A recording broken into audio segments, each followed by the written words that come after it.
and welcome to Daily Spiritual Thought. And today's title is Are You a Head or a Gut Person? So, what is the difference between them? I'm sure you've heard of it. People talk about it. Someone is a head person or just a gut person. But what does that mean? How do they differ and who has it easier in life? Because that's what it's all about. Living a life of ease, joy, and harmony. And you ask yourself, which of the two types are you? But to look at this more closely, we should realize that everyone experiences the world differently.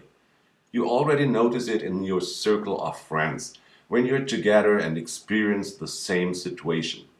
You know that everyone perceived it differently when you talk about it afterward. The question is, how is such a thing possible?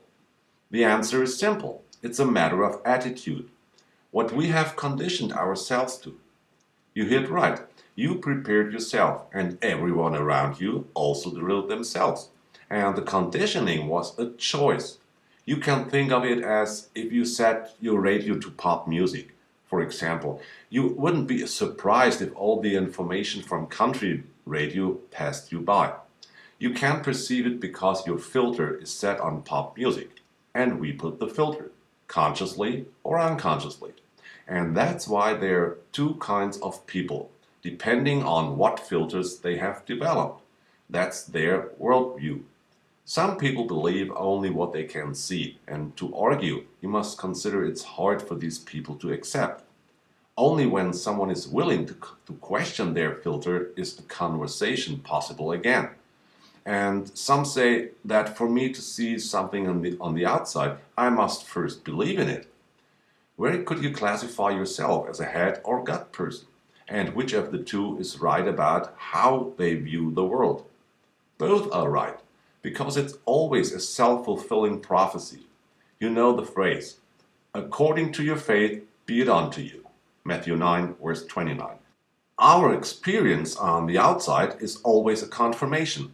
Let's take a leap into science, which already knows that we receive a lot of information per second, of which our mind filters out only a small part that it can handle. A lot falls by the wayside, namely what we haven't focused on. What doesn't correspond to our programming?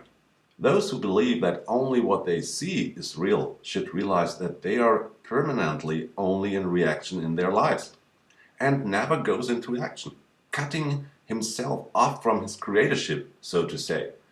Because what we see on the outside is the result of what has already happened. Otherwise, we couldn't see it. This has nothing to do with a creative creator state, so it's essential to stay in balance. We need both. The perception on the outside and the belief that what I visualize will appear in the outer world. It's about the conscious application of one's creativeness to perceive the confirmation on the outside.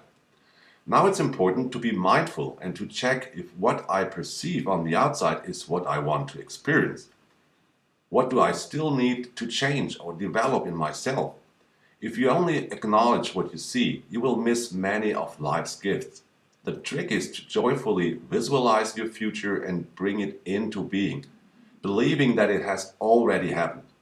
Perhaps we must fine-tune our radio station a bit more to experience what suits us. Please pay attention to your intuition. Live your thoughts and your visions and interpret what you encounter on the outside with wisdom and let it flow. Open yourself for life, that it becomes more accessible, more diverse, and more colorful. For now, this is Andreas from Daily Spiritual Thought. Whether you are a head or a gut person, have a wonderful time. Thanks a lot for listening, and God bless.